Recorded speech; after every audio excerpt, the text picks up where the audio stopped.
Today we will start exercise 1.2. Express each of the number as a product its prime factor.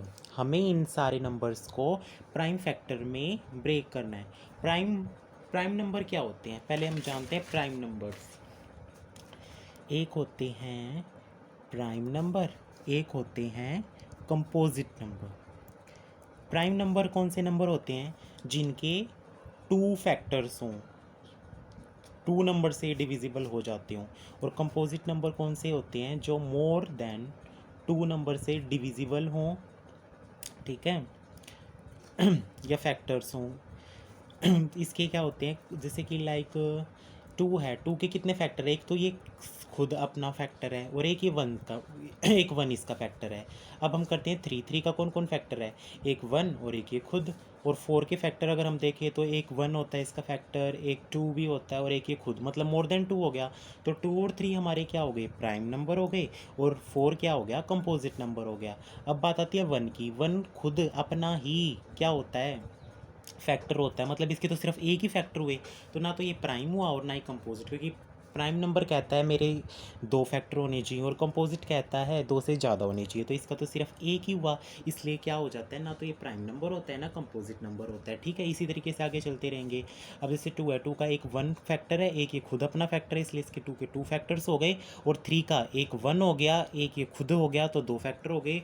Four का one two vote more than two हो गए, तो ये composite number है. जिसके two factor होते हैं वो प्राइम नंबर होते हैं, जिसके मोर देन टू होते हैं वो कंपोजिट होते हैं. और टू में हमेशा क्या होता है, एक तो वन हो जाता है, एक वो नंबर खुद होता है, इसलिए इसके टू फैक्टर माने जाते हैं. तो ऐसे नंबर्स को क्या बोला जाता है, प्राइम नंबर्स बोला जाता है. अब हमें क्या करना है, हम वैसे छोटी क्लासेस में करके आए हैं. 140 को हमें प्राइम फैक्टर की फॉर्म में एक्सप्रेस करना है. अच्छा जी, सबसे पहले छोटा प्राइम नंबर कौन होता है, टू. टू के बाद किसकी बारी आती है, थ्री. थ्री के बाद फाइव, फिर सेवन, फिर 11, फिर 13. इस तरीके से हमें करना होता है. सबसे पहले हम इसे सबसे छोटे प्राइम नंबर से डिवाइड करेंगे. सबसे पहले किससे डिविजिबल है, सबसे पहले टू के टेबल पे जा सकता है, तो सबसे पहले हम इसे टू के टेबल पे करेंगे. कितने पे गया, 70. फिर टू के टेबल पे करेंगे, कितने पे गया, 35. फिर किसके टेबल पे गया, 5. कितने पे, 7 जा पे, 7 1. तो अब हम इसको एक्सप्रेस कर सकते हैं, 140 इज इक्वल टू 2 × 2 × 5 × 7. या फिर हम क्या कह सकते हैं, वन और वन टू, दोनों के बेस सेम है. अगर कुछ नहीं पावर है तो हम कितनी कंसीडर कर सकते हैं, वन पावर है. दोनों के बेस सेम है, पावर क्या हो जाएंगी, ऐड. तो टू की पावर कितनी हो जाएगी, टू. टू की पावर टू इंटू 5 × 7. या फिर तुम डायरेक्ट लिख सकते हो, दो बार टू है तो टू की पावर टू, 5 वन टाइम, इसको ऐसे छोड़ दो, इंटू 7. ये था हमारा फर्स्ट क्वेश्चन. अब हम करेंगे सेकंड पार्ट क्या है, 156. अब हमें 156 के प्राइम फैक्टर की फॉर्म में एक्सप्रेस करना है. 156 पीछे 6 है तो सबसे पहले टू की टेबल पे चला जाएगा, क्योंकि जिसके पीछे अगर यूनिट डिजिट 0 2 4 6 8 होती है तो वो टू की टेबल पे जाता है. अभी भी इसकी यूनिट डिजिट 6 है तो टू की टेबल पे जाएगा, कितने पे जाएगा, 7 8. अभी भी यूनिट डिजिट 8 है, टू के टेबल पे जाएगा 39. अब मेरी बात सुनो, अब टू के टेबल पे तो नहीं जा सकता. टू के टेबल पे कब जाता है, जब यूनिट डिजिट 0 2 4 6 8 हो तो टू के टेबल पे जाता है. टू के बाद किस प्राइम नंबर की बारी आती है, थ्री. थ्री का क्या होता है, डिविजिबिलिटी रूल. इन डिजिट को ऐड करके देख लेते हैं. जैसे 39 है, 39 3 और 9 कितना आ गया, 12. 12 थ्री के टेबल पे जाता है तो ये भी थ्री के टेबल पे जाएगा. थ्री के टेबल पे कितने पे जाएगा, 1 और 13. और 13 खुद एक प्राइम नंबर है तो ये 13 पे ही जाएगा. तो 156 को अगर हम प्राइम नंबर के रूप में की फॉर्म में एक्सप्रेस करेंगे तो 2 × 2 × 3 × 13. या फिर हम क्या लिख सकते हैं, 2 की 2 × 3 × 13, ये भी हम लिख सकते हैं.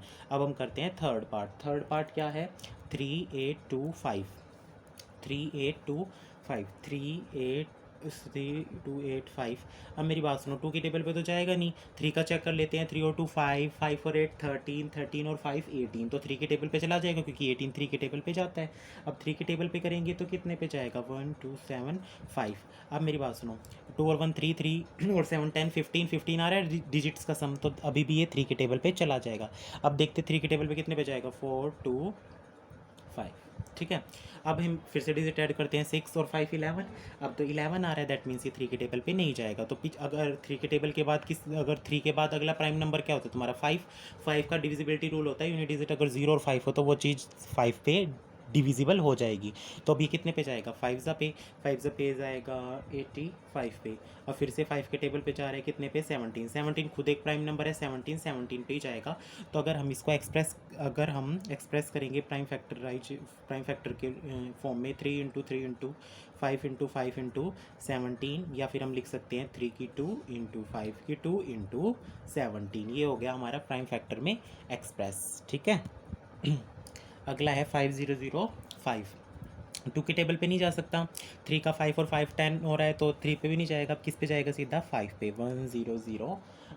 अब 5 पे भी नहीं जा रहा, 5 के बाद अगला प्राइम नंबर होता है 7, ये 7 पे चला जाएगा, कितने पे, 143, ठीक है। अब कितने पे जाएगा, 7 के बाद, 7 पे भी नहीं जा रहा, अब 7 के बाद अगला प्राइम नंबर होता है 11, 11 पे कितने पे जा रहा है, ये 13, 13 खुद एक प्राइम नंबर है, तो ये इतने पे चला गया। तो 5005 वी कैन राइट 5 × 7 × 11 × 13, कोई भी नंबर रिपीट नहीं है, तो बस ये हमारा क्या हो जाएगा, आंसर। अब हम करते हैं 5th पार्ट, और ये फर्स्ट क्वेश्चन का लास्ट पार्ट है। इसके प्राइम फैक्टर करते हैं। अगर हम 2 का चेक करेंगे तो ये 2 पे भी नहीं जाएगा, 3 का चेक करते हैं, 7 और 4 11, 11 और 2 13, 13 और 9 21, सॉरी 11, 11 और 2 13, 13 और 9 22। तो ये 3 पे भी नहीं जा रहा है, ना ये 5 पे जाएगा, ना 7, ना 11, ना 13, सीधा ये जाएगा प्राइम फैक्टर 17 के टेबल पे जाएगा, ठीक है। 17 के पे जाएगा 4 3 7, ठीक है। अब ये जाएगा 17 पे भी नहीं जा रहा, 17 से नेक्स्ट प्राइम नंबर 19, 19 पे जाएगा ये 23 पे, और 23 खुद एक प्राइम नंबर है, ये 23 पे कितने पे जाएगा, 1 पे। 7 4 2 9 = 17 × 19 × 23, ये हमारा क्या आ गया, आंसर आ गया, ठीक है। अब हम करते हैं question number 2। Find the LCM and HCF of the following pairs of integers and verify that LCM into HCF is equal to product of 2 numbers.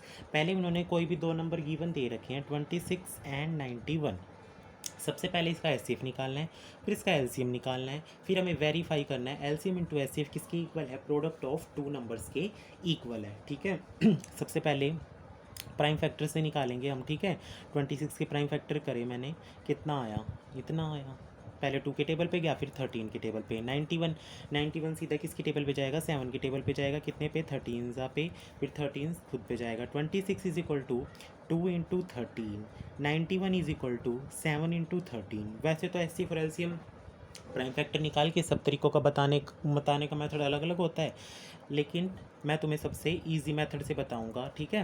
HCF अगर कभी भी निकालना हो, इसके प्राइम फैक्टर्स और इसके प्राइम फैक्टर में जो कॉमन आ रहा हो, जैसे कि 2, इसमें 2 आ रहा है बट इसमें 2 नहीं है, इसमें 7 आ रहा है, इसमें 7 नहीं, लेकिन 13 दोनों में आ रहा है, तो इस पर सर्कल कर दो, ठीक है। 13 दोनों में है तो इसे 1 टाइम लिख दो, ये हमारा क्या हो जाएगा, एचसीएफ।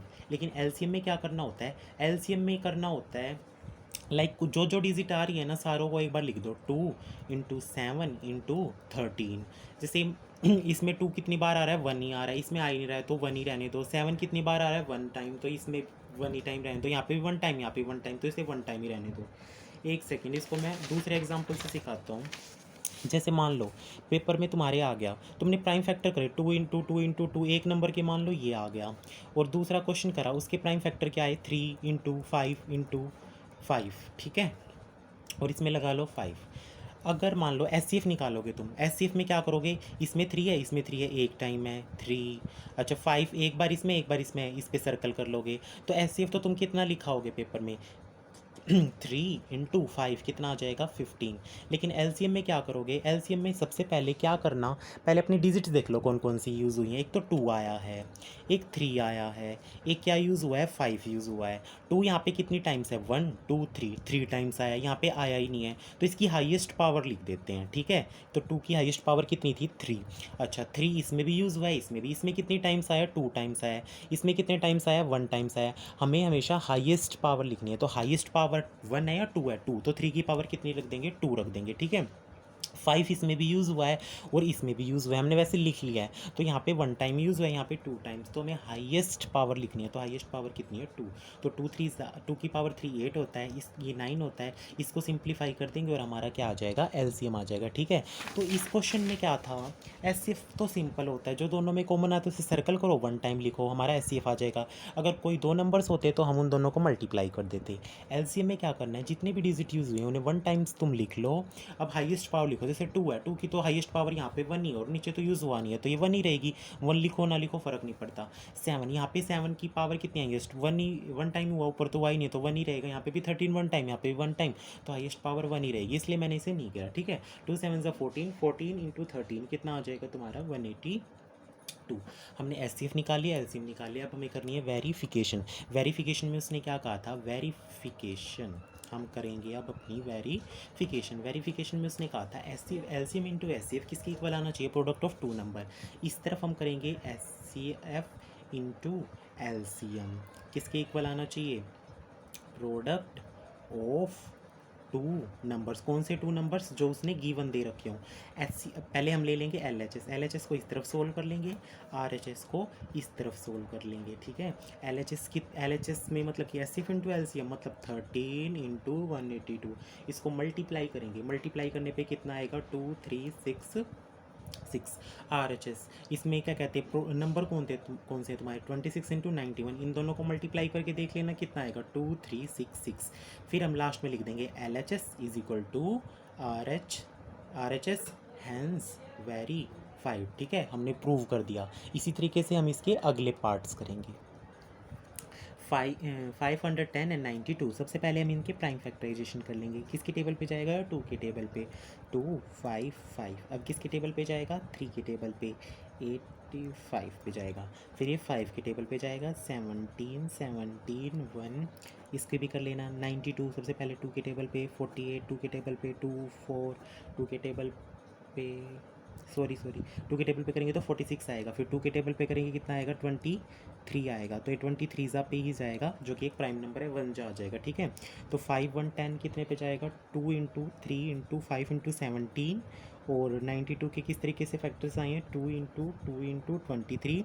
ऐसे मैंने कहा था कॉमन होता है, जो दोनों में आया वो, जैसे 2 इसमें भी आया है इसमें भी आया है, 1 टाइम हम सर्कल कर देंगे। 3 इसमें आया है इसमें नहीं आया, 5 इसमें नहीं आया, 17 इसमें नहीं आया, और कुछ कॉमन नहीं लिया जा सकता। तो एलसीएम तो कितना, एचसीएफ कितना आ जाएगा 2।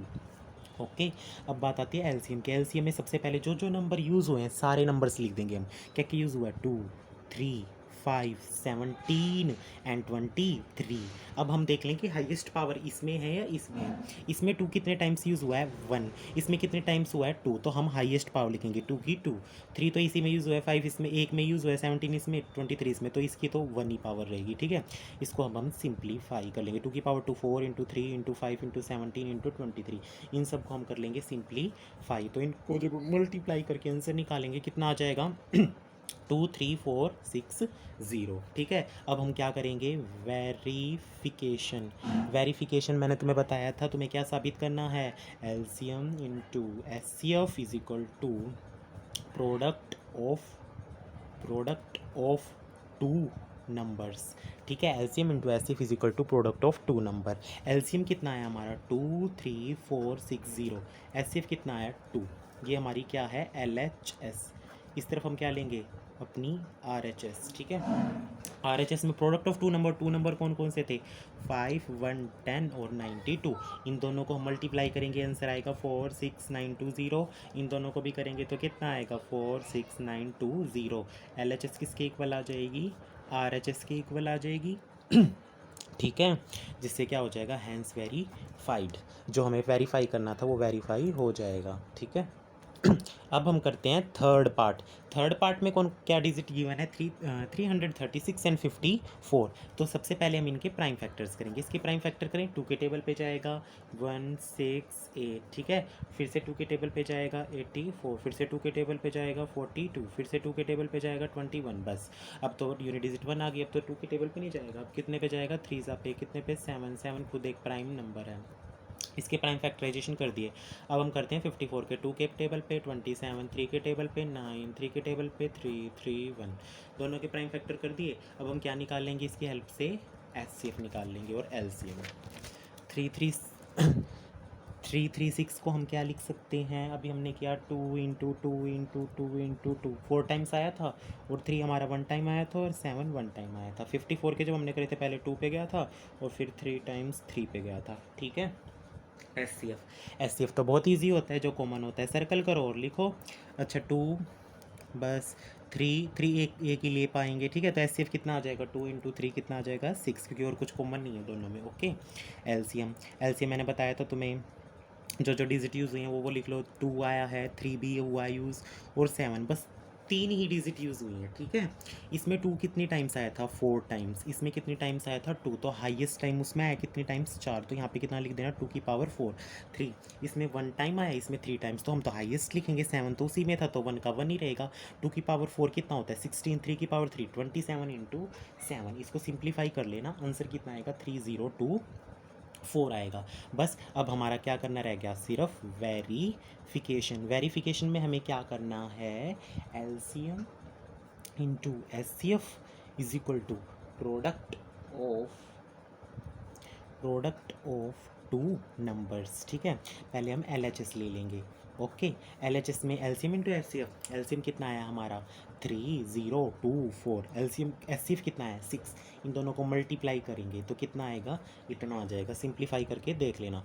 RHS product of 2 number, 2 number कौन कौन से थे हमारे, 3, 36 और 54। इन दोनों को भी मल्टीप्लाई करेंगे, यही आंसर आएगा जो इसका आया, ठीक है। फिर लिख देना एलएचएस किसके इक्वल आ गया, आरएचएस के इक्वल आ गया, हैंस वेरीफाइड, ठीक है। अब हम कर रहे हैं third question. Find the HCF and LCM of the following integers by applying the prime factorization method. Prime factorization method से इनका भी HCF और LCM निकालना है। जैसे हमने वहाँ पे 2 डिजिट गिवन थी, इस वाले क्वेश्चन में हमें 3 डिजिट गिवन है। तीनों का प्राइम फैक्टर कर देंगे, HCF और LCM निकाल देंगे। सबसे पहले प्राइम फैक्टर 12 का करें 2 के टेबल पे जाएगा 6 पे, फिर से 2 के टेबल पे, ठीक है, फिर 3 पे 15। बहुत इजी क्वेश्चन है। 3 5 5 1 21, सीधा 3 के टेबल पे 7 7 1, ठीक है। अब हम लिखते हैं 12 इज इक्वल टू 2 × 2 × 3। 15 को क्या लिखेंगे, 3 × 5। अच्छा, 21 को क्या लिखेंगे, 3 × 7। मैंने बताया था एचसीएफ क्या होता है, एचसीएफ होता है जो तीनों में कॉमन आया हो। तीनों में कॉमन सिर्फ क्या आया है तुम्हारा, ये 3। तो एचसीएफ कितना हो जाएगा, 3, और तो कुछ भी कॉमन नहीं है। अब बात आती है एलसीएम की। एलसीएम में जो जो डिजिट यूज़ हुई है सब कुछ लिख दो। 2 आया है, 3 आया है, 5 आया है, 7, 2 इसमें हाईएस्ट 2 टाइम्स आया है, ठीक है।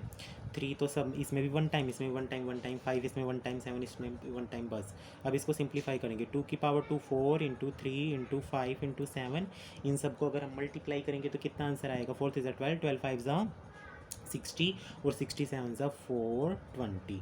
ये हमारा एचसीएफ आ गया और ये हमारा एलसीएम आ गया। 2 वालों में 2 में जो कॉमन होता है हम वो लिख दिया करते, जो 2 में कॉमन होता था उसको सर्कल कर देते थे। अब 3 वाले में जो तीनों में कॉमन हो उसे सर्कल कर देना, या बिना सर्कल करे तुम डायरेक्ट भी लिख सकते हो और अपना आंसर निकाल सकते हो, ठीक है। सेकेंड पार्ट 17 23 29, ठीक है। अब 17 के प्राइम फैक्टर करने चले, अरे ये तो खुद ही एक प्राइम नंबर है, तो ये सिर्फ 17 पे ही जा सकता था। ये 23 खुद एक प्राइम नंबर था। ये 29 खुद प्राइम नंबर है, 29 पे ही जाएगा। तो 17 के प्राइम फैक्टर क्या हैं, 17 का 17। अच्छा जी, 23 का क्या है, 23। 29 का क्या है, 29।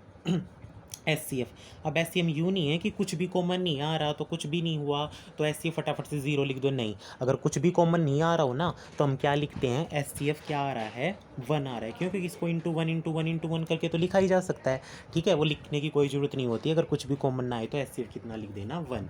अब बात आती है एलसीएम की। एलसीएम में जो जो डिजिट यूज़ हुई हूँ उसमें 17, उसमें 23, उसमें 29, और क्या यहाँ पे भी 1 पावर थी, यहाँ पे 1 पावर, यहाँ पे 1 पावर, ठीक है। तो कुछ करने की ज़रूरत नहीं है। इन तीनों को अगर हम मल्टीप्लाई कर देंगे, अपना सिंप्लीफाई कर लेना, कितना आंसर आ जाएगा, ये आंसर आ जाएगा, ठीक है। अब थर्ड पार्ट 8 9 25। 8 के प्राइम फैक्टर करते हैं, 2 के टेबल पे जाएगा कितना, 4, 2 के टेबल पे जाएगा 2। बिल्कुल इजी क्वेश्चन, ठीक है। तुम्हें मेथड ध्यान में रखना है, एग्जाम में इतनी इजी क्वेश्चन नहीं आते हैं, ठीक है। जैसे मेथड बताया मैंने उस पर अपनी कमांड बना लेना और क्वेश्चनों को वहाँ पे सिंप्लीफाई कर लेना। 5 5 5 1। अच्छा, 8 के प्राइम फैक्टर क्या है, 2 × 2 × 2। 9 के क्या आए हैं, 3 × 3। 25 के क्या आए हैं, 5 × 5। जैसे पिछले वाले क्वेश्चन में क्या था कि भाई कुछ भी कॉमन नहीं आ रहा था, तो ऐसे हमने कितना लिख दिया था, 1। एज इट इज़ क्वेश्चन ये है, इसमें भी कुछ भी कॉमन नहीं आ रहा, तो ऐसे को हम कितना लिख देंगे, 1। अब बात आती है एलसीएम की, कौन कौन सी डिजिट यूज़ हुई है भाई, 2 यूज़ हुआ है, 3 यूज़ हुआ है, 5 यूज़ हुआ है। 2 हाइएस्ट 3 टाइम्स आया, 3 2 टाइम्स, 5 2 टाइम्स, ये 3 टाइम्स, ये 2 टाइम्स, ये 2 टाइम्स। 8 9 25 18 9 से 72, 72 को 25 से मल्टीप्लाई करेंगे तो कितना आ जाएगा 1800। ये हमारा क्या हो जाएगा आंसर हो जाएगा। अब करते हैं हम question number 4। Given that HCF of this and this 306657 का HCF अगर हम निकालेंगे कितना है 9 है, ये उसने गिवन दे रखा है। हमें क्या निकालना है LCM, किसका LCM, इन्हीं दोनों का LCM निकालना है। इस टाइप के क्वेश्चन बहुत इंपॉर्टेंट है 1 मार्क्स के लिए। तो मैं तुम्हें एक एग्जांपल देता हूँ। जैसे मैं लिखूँ पेपर में 9 और 12, 9 और 12 का HCF कितना है, मैंने लिखा HCF है इनका 3। HCF ऑफ 9 एंड 12 कितना है 3। Find the LCM। ये वो इस तरीके से भी दे देता है या फिर वो लैंग्वेज में बोल देता है HCF of 9 and 12 is 3, find the HCF of 9 and 12, या फिर ऐसे ब्रैकेट में लिख के दे तो भी तुम समझ जाना। ठीक है, हमने सेकंड क्वेश्चन में एक फॉर्मूला किया था और उसने हमने जितने भी क्वेश्चंस में वेरीफाई किया था सब में वेरीफाई हो गया था। कौन से वाला formula, LCM into HCF is equal to product of two numbers, product of two number, कि जिन दो नंबर्स का अगर हम HCF और LCM निकालते हैं उनका प्रोडक्ट और उन्हीं दोनों नंबर्स का प्रोडक्ट हमेशा क्या आ जाता है इक्वल आ जाता है। तो इस टाइप का अगर कभी भी क्वेश्चन आएगा तो हमें किससे निकालना है, वो उसी फॉर्मूले से अप्लाई करना है। LCM into HCF is equal to product of two number. LCM कितना है हमें निकालना है, HCF कितना दे रखा है 3 दे रखा है, प्रोडक्ट ऑफ टू नंबर, दोनों नंबर कौन कौन से हैं 9 और 12। बिल्कुल भी मल्टीप्लाई मत करना, LCM को अकेला कर दो। LCM निकालना है 9 इंटू 12 का 12 लिख दो, 3 यहाँ पे जाके किसका हो जाएगा डिवाइड का, इसको इससे कट कर देना, 9 4 जा 36, LCM कितना आ जाएगा 36। हमेशा वो LCM नहीं मांगता, कभी कभी क्या दे देता है दोनों का LCM दे देता है, HCF मांग लेता है, या फिर कभी कभी क्या करेगा, मान लो वो लिखेगा HCF ऑफ, इसी क्वेश्चन को ही कर रहा हूँ, HCF of 9 and other number, मेरे को नंबर नहीं बताया, HCF of 9 and other number is 3 and LCM of these number is 36, find the other number. तो अब हम क्या करेंगे, तो भी हम यही फॉर्मूला लगाएंगे, LCM into HCF is equal to product of two numbers. ठीक है, LCM कितना है तुम्हारा 36 उसने गिवन दे दिया, मान लो HCF 3 है, प्रोडक्ट ऑफ टू नंबर्स, पहला नंबर दे रखा है, पहले नंबर को A कंसीडर कर लेना, दूसरे नंबर को B, पहला नंबर A की तो वैल्यू उसने दे रखी है। ठीक है, तो जो B है हमारा वो नहीं दे रखा, या फिर तुम उसे X मान लेना, कुछ B मान लेना। ठीक है, अब हमें B निकालना है, B means other number, 36 into 3 9, यहाँ पे मल्टीप्लाई, यहाँ पे जाके डिवाइड में हो जाएगा 4 3 12। अरे ये तो वही आ गया 9 और 12, अदर नंबर ये हमें निकालने के लिए दिया था ना, तो ये 12 हमने यहाँ से निकाल लिया। कहने का मतलब है 4 चीज़ें होती हैं, HCF और LCM और 2 नंबर्स, इनमें से अगर वो इन चारों में से कोई भी हमें अगर 3 चीज़ें दे देगा तो चौथी हम इस फॉर्मूले से निकाल सकते हैं। एक नंबर के लिए इंपॉर्टेंट क्वेश्चन है। ठीक है, अब हम जो एक्सरसाइज का क्वेश्चन नंबर 4 है उसे करेंगे। उसमें हमें क्या क्या दे रखा है, उसमें हमें दोनों नंबर्स दे रखे हैं A और B, दोनों नंबर्स हैं A और B, ये हमें HCF दे रखा है, इन दोनों का क्या निकालना है LCM। फॉर्मूला हम वही अप्लाई करेंगे, कौन सा LCM इंटू HCF किसके इक्वल होता है, प्रोडक्ट ऑफ टू नंबर। ठीक है, LCM निकालना है, LCM के प्लेस पे LCM, HCF कितना है तुम्हारा HCF 9 गिवन है, product of two number, number कौन कौन से हैं 306 एंड 657।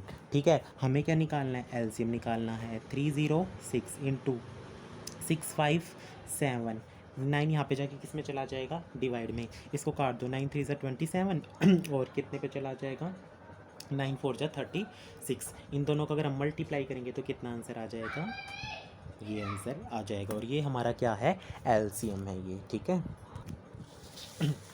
क्वेश्चन नंबर 5 1 मार्क्स के लिए भी बहुत ज़्यादा इंपॉर्टेंट क्वेश्चन है। चेक वेदर 6 की power n, 6 raise to power n can end with the digit 0 for any natural number n। 6 की पावर n क्या कह रहा है, मान लो 6 है, 6 की पावर n क्या है नेचुरल नंबर, 6 की पावर 1 2 3 5 कुछ भी रखो, कभी वो 0 पे एंड होगा या नहीं होगा, ऐसे पूछ रहा है वो मेरे से। ठीक है, तो ये हमें चेक करके बताना है कि कभी ऐसी पावर अगर हम रखें 6 की पावर 10 11 कुछ भी आगे जाके जब वो 0 पे एंड हो जाएगा, ये मुझे बताना है कभी ऐसा होगा या नहीं होगा। अगर होगा तो उस वाले n की वैल्यू बताओ कि 6 की पावर n कब रखेंगे हम, जो कि क्या आ जाए वो 0 आएगा ये। ठीक है, 0 पे एंड हो जाएगा वो, जैसे ये 6 पे एंड हो रहा है, 6 पे एंड हो रहा है, वैसे ये कभी 0 पे एंड होगी, तो ये मुझे चेक करके बताना है। इससे पहले एक हम थ्योरम करते हैं, फंडामेंटल थ्योरम। फंडामेंटल थ्योरम इसमें अप्लाई होगी, और फंडामेंटल थ्योरम की डेफिनेशन बहुत इंपॉर्टेंट है, कभी कभी 1 मार्क्स में पूछ ली जाती है, इसलिए तुम लर्न कर लेना। एवरी कंपोजिट नंबर क्या होते हैं, जो 2 या 2 से ज़्यादा नंबर से डिविजिबल होते हैं, can be expressed as a product of primes and their factorization is unique apart from the order in which the prime factor occur. ये क्या कहना चाहता है, ये कहता है जितने भी कंपोजिट नंबर हैं सबके प्राइम फैक्टर यूनिक होते हैं। लाइक 8 एक प्राइम कंपोजिट नंबर है, इसके प्राइम फैक्टराइजेशन जब हम करते हैं तो क्या आते हैं बच्चे, ये आते हैं।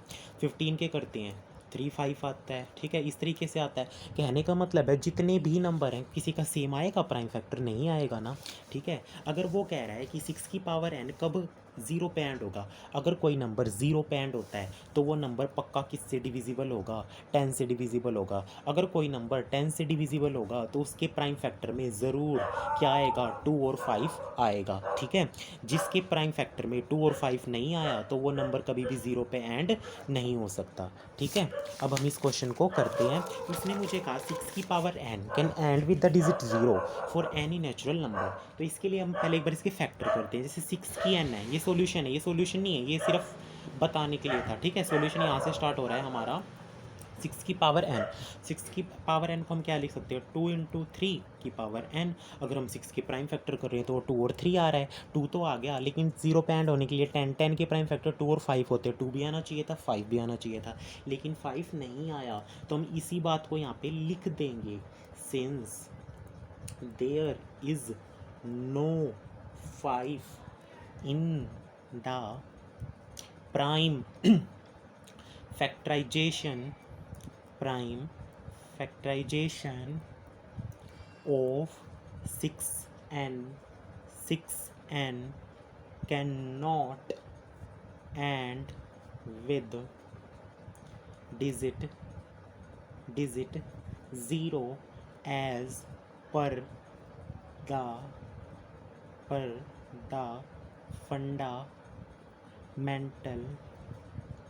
fundamental theorem of arithmetic। अब मेरी बात सुनो, कैसे फंडामेंटल थ्योरम क्या कहती है, सबके फैक्टर यूनिक होते हैं। अगर 0 पे एंड होता है तो उसके फैक्टर 2 और 5 ही आने चाहिए और कुछ नहीं, लेकिन इसके फैक्टर क्या आ रहे हैं, 2 और 3 आ रहे हैं। दैट मीन्स फैक्टर यूनिक होते हैं। 10 के लिए तो 2 और 5 ही आना चाहिए, लेकिन यहाँ पे 2 और 3 आ रहे हैं, 5 नहीं आ रहा। तो कहने का मतलब है 6 की पावर तुम कितनी भी नेचुरल नंबर इन्फिनिटी तक पुट करते रहना, लेकिन कभी भी 0 पे एंड नहीं होगा, ठीक है। अब हम करेंगे question number 6। Explain why 7 into 11 into 13 plus 13 and 7 into 6 into 5 into 4 into 3 into 2 into 1 plus 5 are composite number. अभी मैंने स्टार्टिंग में ही बता दिया था, कंपोजिट नंबर ऐसे नंबर जिनके 2 से ज़्यादा फैक्टर होते हैं। और 2 से ज़्यादा कौन से वाले, एक तो इसको खुद को छोड़ के और 1 को छोड़ के इससे हट के एक भी फैक्टर हो जाता है ना, तो वो कंपोजिट नंबर हो जाता है। और जिस नंबर के खुद और एक 1 फैक्टर होता है वो तो एक प्राइम नंबर होता है, ठीक है। तो 2 पार्ट हैं इसके, मुझे दोनों को बताने हैं कंपोजिट नंबर क्यों हैं। तो 7 इंटू 11 इंटू 13 प्लस 13 ये तीनों मल्टीप्लाई में है, दैट मीन्स ये इकट्ठे ही हैं, ठीक है। ये प्लस 13 है। अगर मैं इसमें से और इन कॉमन लेना चाहूँ तो क्या कॉमन ले सकता हूँ, 13 कॉमन लेना तुम्हें आता होगा। जैसे मान लो 4 प्लस 6 है तो क्या कॉमन ले देंगे, 2, तो यहाँ से क्या रह जाएगा 2 प्लस 3। इसी तरीके से मैं यहाँ पे भी कॉमन लूँगा, ठीक है। इसमें से अगर मैंने 13 कॉमन ले दिया तो सिर्फ 7 इंटू 11 रह जाएगा, ठीक है। और यहाँ से क्या रह जाएगा, यहाँ से क्या रह जाएगा, यहाँ से रह जाएगा 1 रह जाएगा, ठीक है। अच्छा 13 77 प्लस 1 कितना आ जाएगा 78, और इन दोनों को मल्टीप्लाई करेंगे तो कितना आ जाएगा 1014। कहने का मतलब है जो इन्होंने इस तरीके से नंबर दे रखा था ना, इसको सिंप्लीफाई करके क्या नंबर आया है 1014। और मुझे ये बताना है कि ये कंपोजिट नंबर है और क्यों है ये कंपोजिट नंबर। अब मेरी बात सुनो, जैसे 15 है, 15 को अगर मैंने लिख दिया 3 इंटू 5, कहने का मतलब है ये 3 और 5 इसके फैक्टर्स है ना भाई, और एक 1 और 15 तो इसका फैक्टर ही है, तो इसलिए 15 क्या है, कंपोजिट नंबर है। क्यों, क्योंकि it has 3 and 5 factor other than 1 and itself. इसके खुद के अलावा और 1 के अलावा 2 और फैक्टर हैं, इसलिए 15 एक प्राइम फैक्टर है। इसके भी मुझे 2 फैक्टर पता चल गए, एक और, एक तो ये खुद है, एक 1 है और एक ये 2 है। तो यही बात मैं लिख दूंगा, क्या लिखूंगा, 1014 is a composite number. Is a composite number because, क्यों है ये composite number? Because it has 13 and 78 factors, 13 and 78 factors other than, किसके अलावा हैं ये? Other than one and it self, खुद के अलावा और वन के अलावा इसके 1378 फैक्टर्स हैं, इसलिए क्या है ये कंपोजिट नंबर है। ऐसे ही हम इसका सेकंड पार्ट भी क्या कर देंगे, सोल्व कर देंगे। सेकंड पार्ट में क्या दिया हुआ है? 7 into 6 into 5 into 4 into 3 into 2 into 1 plus 5। कहने का मतलब है ये एक नंबर ही है और ये अलग है। इनमें से अगर हम कॉमन लेंगे तो क्या कॉमन आ जाएगा? 5। तो 5 तो बाहर निकल गया, ये बचे हुए सारे नंबर रह गए 7 into 6 into 4 into 3 into 2 into 1। यहाँ से कुछ नहीं रहा तो क्या रह गया? 1। कभी 0 लिख दो, गलत होगा वो। 5, इन सब को अगर हम मल्टीप्लाई कर लेंगे तो कितना आ जाएगा?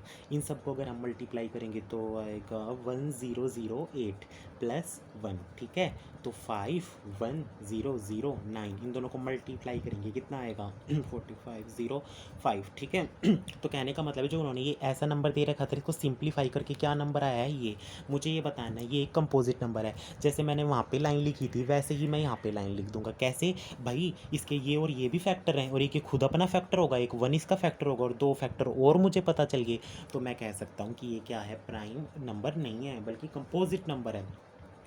505 is a composite, number because it has 5 and 1009 factors. ये इसके फैक्टर्स हैं, किसके अलावा? अदर देन 1 एंड इटसेल्फ, इसके खुद के अलावा और 1 के अलावा 2 और फैक्टर हैं, मतलब इसके 4 फैक्टर हैं। कहने का मतलब है ये एक कंपोजिट नंबर है, ये मैंने लिख दिया। अब है एक्सरसाइज का last question. There is a circular path around the sports field. Sonia takes 18 minutes to drive one round of the field while Ravi takes 12 minutes for the same. Suppose they both start at the same time. And go in the same direction. After how many minutes will they meet again at the starting point? तो starting point वो कितनी देर बाद मिलेंगे? मेरी बात सुनो, जो ये मिनट्स वाले क्वेश्चन होते हैं, जैसे वॉच के भी आ जाते हैं कि मिनट्स हैंड, या फिर ये तुम्हारी सेकंड वाली हैंड होती है या आर वाली हैंड होती है, वो कितने टाइम के बाद मिलेंगी। तो इस टाइप के क्वेश्चन में हमेशा क्या निकाला जाता है? एलसीएम निकाल देंगे। जितना एलसीएम का आंसर होगा उतनी ही मिनट्स के बाद वो दोनों क्या करेंगे? मीट कर जाएंगे। तो एलसीएम निकालने के लिए 2 ही नंबर हमारे पास गिवन है, हम उन दोनों का प्राइम फैक्टर करेंगे। ठीक है, पहले एक तो है 18 का प्राइम फैक्टर बहुत ईजी। ठीक है, ये आ गया। दूसरा नंबर क्या है अपना? 12 का प्राइम फैक्टर कर देंगे हम। 6 2 3 प्राइम फैक्टर निकाल दिया। अब एक बार लिख दो इन्हें, 18 is equal to 2 into 3 into 3। 12 को भी लिख दो 2 इंटू 2 इंटू 3। एलसीएम ही निकालना है, इससे वो कोई काम नहीं है। क्या क्या डिजिट यूज़ हुई है? 2 और 3। यहाँ पे 2 1 टाइम्स, सेकंड वाली में 2 टाइम्स, तो हाईएस्ट लिखना है 2 की पावर 2। यहाँ पे 2 टाइम्स, यहाँ पे 1 टाइम्स, तो कितना लिख दो? 2 लिख दो। 2 की 2 4, 3 की पावर 2 9, 9 4 जा 36। तो एलसीएम कितना आ गया? 36। तो वे दोनों कितनी मिनट्स के बाद मिलेंगे? 36 मिनट्स के बाद मिलेंगे। ये होगा हमारा आंसर। लेकिन एक बार हम लास्ट में लिख देंगे, क्या लिखेंगे? So we can say that Sonia and Ravi will meet again at the starting point after 36 minutes। ठीक है बच्चे, होगी है अब हमारी एक्सरसाइज कंप्लीट।